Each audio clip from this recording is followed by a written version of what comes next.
सगळ्यांचं अगदी मनापासून स्वागत करते आपल्या मेजवानीमध्ये। तर आज आपण बनवणार आहोत दुधी भोपळ्याच्या वड्या। दुधी भोपळा म्हटलं की बऱ्याच जणांना आवडत नाही किंवा लहान मुलांना तर अजिबात आवडत नाही।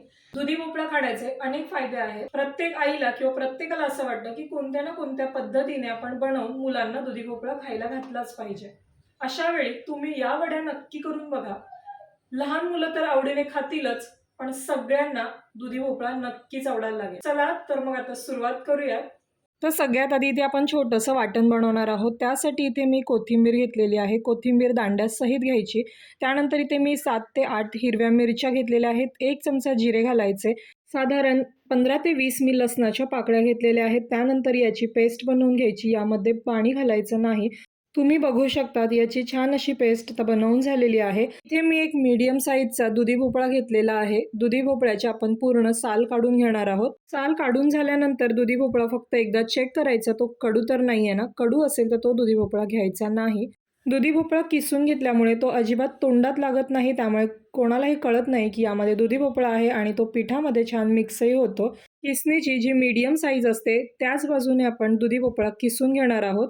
तर इथे आता माझा पूर्ण किसून झालेला आहे। त्यामध्ये मी आपण जे वाटून घेतलेलं कोथिंबीरीचं वाटण आहे ते घालते। त्यानंतर त्यामध्ये आपण थोडीशी हळद घालायची आहे। इथे माझ्याकडे गोड चटणी बनवलेली होती ती मी इथे घालते आहे। तुम्ही इथे गूळ घातलात तरी सुद्धा चालू शकतं।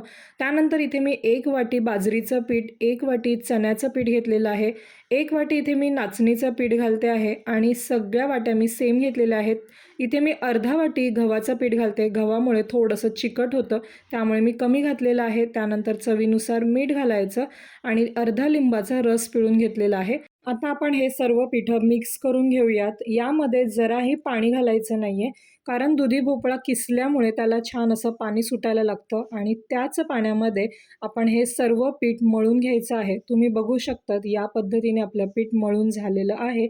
आता इथे मी थोडंसं तेल घेतलेलं आहे आणि त्या पिठाला आता तेल चोळून घ्यायचं आहे, म्हणजे हे पीठ हाताला चिकटणार नाही। त्यानंतर आपण जशा कोथिंबीरीच्या वळकुट्या बनवतो त्याच पद्धतीने या पिठाच्या सुद्धा आपण वळकुट्या बनवून घ्यायच्या आहेत।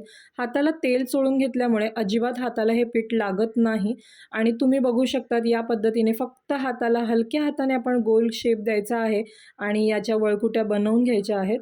तर याच पद्धतीने मी आता सर्व पिठाच्या या वळकुट्या बनवून घेणार आहे। तुम्हाला ज्या शेपमध्ये हव्यात त्या शेपमध्ये तुम्ही बनवू शकता, म्हणजे थोड्या पातळ हव्या असतील तर पातळ किंवा थोड्या जाड ठेवायच्या असतील वड्या तर जाड बनवू शकता। इथे मी सर्व पिठाच्या आता वळकुट्या बनवून घेतलेल्या आहेत। एका साईडला मी टोपामध्ये पाणी गरम करायला ठेवलेलं आहे।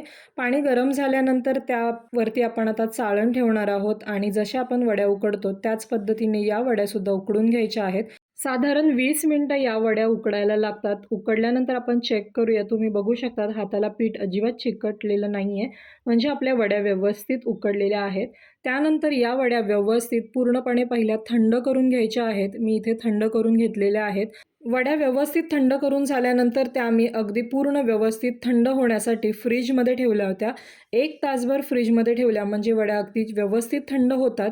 थंड झाल्यामुळे वड्या कापताना त्या तुटत नाहीत। आता आपण त्या फ्राय करूयात। त्यासाठी पॅनमध्ये मी तेल घातलेलं आहे। तुम्ही तळू सुद्धा शकता, पण मी थोड्या तेलामध्ये या फ्राय करणार आहे। त्यानंतर यावरती मी पांढरे तीळ आणि थोडीशी मोहरी घातलेली आहे। याची फोडणी खूप छान लागते। मोहरी आणि तीळ छान तडतडले की त्यामध्ये आपण या वड्या घालायच्या आहेत।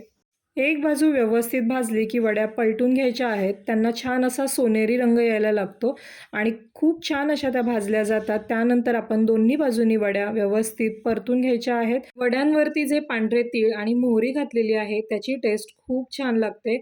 त्यानंतर दोन्ही साईडने आपण वड्या गोल्डन रंग येईपर्यंत परतून घेतलेल्या आहेत। तयार आहेत आपल्या दुधी भोपळ्याच्या मस्त अशा खमंग वड्या। दुधी भोपळ्याच्या वड्या तयार करून झालेल्या आहेत।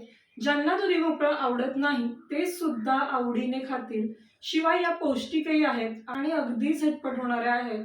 तुम्ही सुद्धा या पद्धतीने दुधी भोपळ्याच्या वड्या नक्की करून बघा। कशा होतात ते कमेंटमध्ये कळवा आणि जर माझा व्हिडिओ आवडला असेल तर प्लीज व्हिडिओला लाईक, शेअर, सबस्क्राईब नक्की करा। भेटूयात अशाच आणखी नवीन आणि हेल्दी रेसिपींसहित। तोपर्यंत हेल्दी खा, आनंदी रहा। धन्यवाद।